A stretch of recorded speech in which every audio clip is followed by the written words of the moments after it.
You have met many times with members of the media, both nationally and internationally, traveled around even on both sides as a correspondent and then as a public affairs director for the church. When you sit down or when you answer questions of the media or anybody really, do you assume that their intentions are good, or do you sit down and think that they have an agenda and you need to be careful? Well, there's a very big difference between answering questions that are coming up in conversation with your associates, your friends, your extended family, and those that are coming in a media situation. And so, yes, that is different. Before, when I said don't be defensive, when you're handling questions from the media, I can tell you as a former journalist, well, you know as a journalist yourself, that when you're approaching a story, you've already pretty much got that first paragraph written in your mind.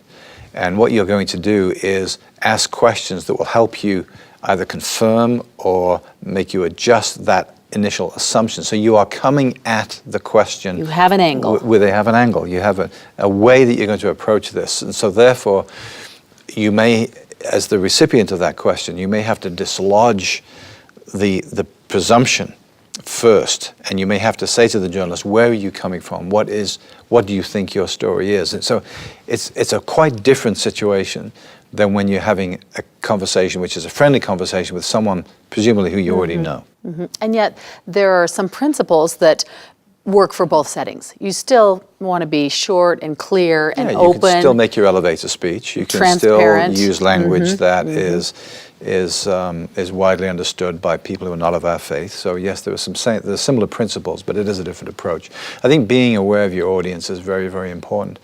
And that's true as well in recognizing where the particular friend or associate is coming from. Are they coming from a secular perspective? Are they an evangelical? Are they a born-again Christian? Are they Roman Catholic? Are they Hindu? Are they Buddhist? Do they have any sense of what Christianity really is?